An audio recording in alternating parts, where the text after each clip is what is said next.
In the last 3 episodes from my travel stories, I told you about some of the most difficult moments that I've got on my trips. In this video now, I plan to share one really unique moment that touched me so deeply that since then one big question stuck in my mind.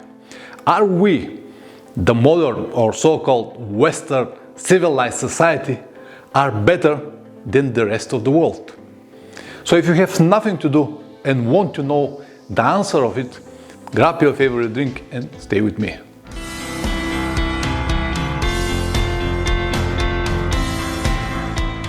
Welcome back. As I told you in the intro, I'm going to tell you a story that itself got nothing so dramatically or adventurous, but because the way it happened, so natural, so human way, it's touched me so deeply that I believe that it is worth it to be listened to. So without further ado, let's begin. I hope that you like my new background decoration. Anyway, in 2017, I was in Mongolia. This actually was the first time when I decided to record the trip a little bit differently.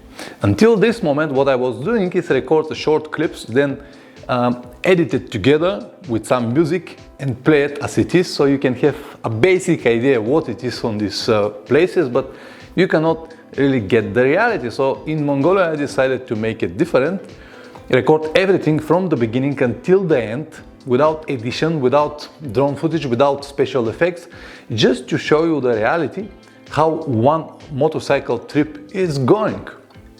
It was more like a documentary vlog, if you want to name it. It turns out that people like this format. In fact, many of you found my channel because of the Mongolia series.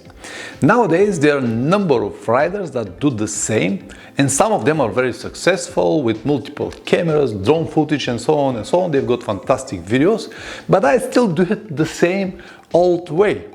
The idea was, and it is still the same, to provide this documentary information, to show the real trip, real people, real world, the way it is with all of its pros and cons. I might be wrong. It might be a good idea to change the way I do my travel videos, but I'm not going to do it. As I told you in the previous videos, I never listen to others, so my presumption is that if I spend too much time thinking about the video itself, having different cameras, drone footage, and positioning myself in the best position, waiting for the light and all of this, the video itself will start controlling the trip. And this is what I don't want. The first is always the trip, and then if I can record the trip while I travel, that's fine, but nothing else. Anyway, back to Mongolia topic. There were so many things to see around Mongolia, at least for me. I was dreaming for this trip for a long time. I prepared myself very well.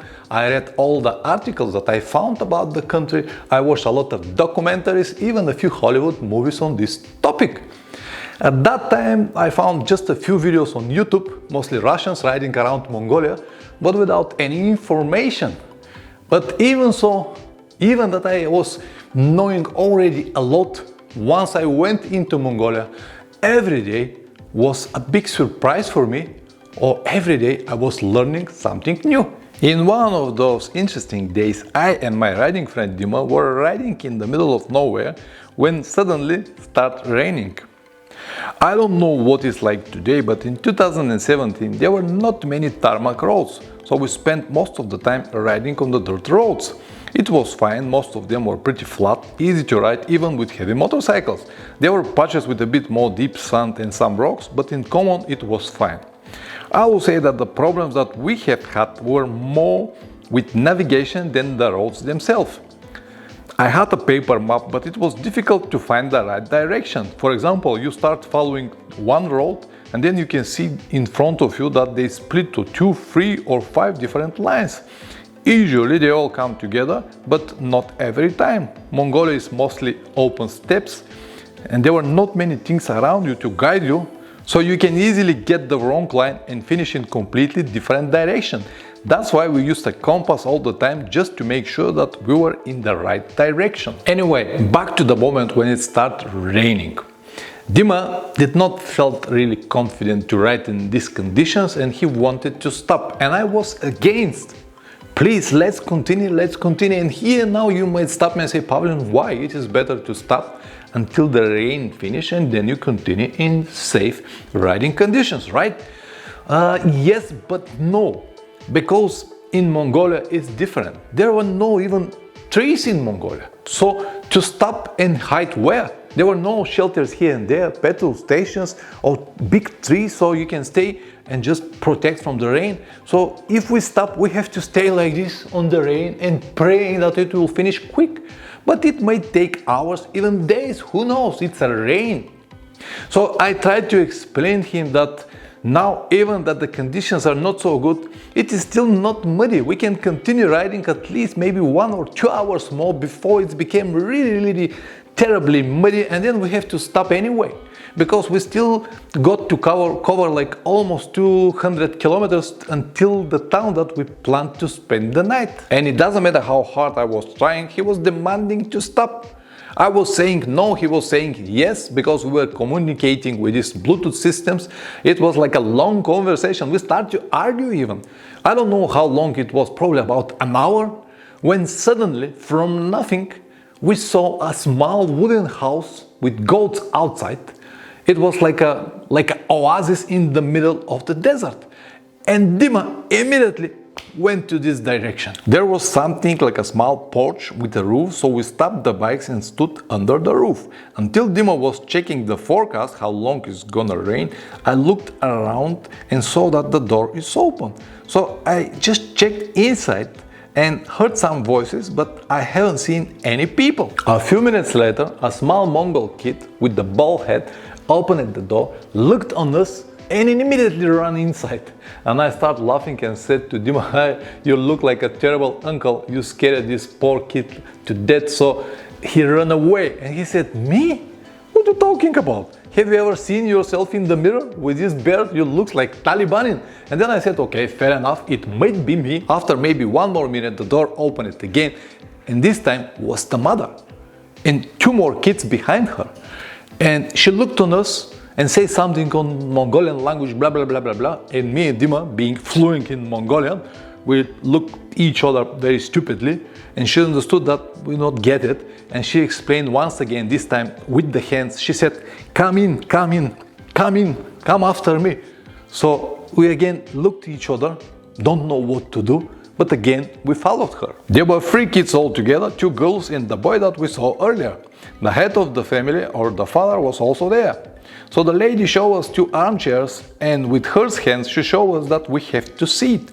Of course, because we were wet and muddy, we said no, but she was demanding and actually pushed us until we sat there. Then she took out from somewhere a dough and started making softies. She started the fire and put a big pan on the stove and started frying the softies.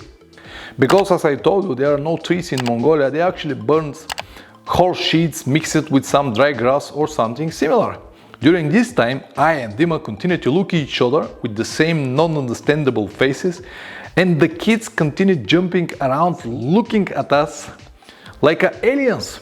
The father went to another room, lay on the bed, and it was such a strange moment. It looked like something absolutely normal situation for them, but not for us. Then one of the kids went out and came back with a hot milk.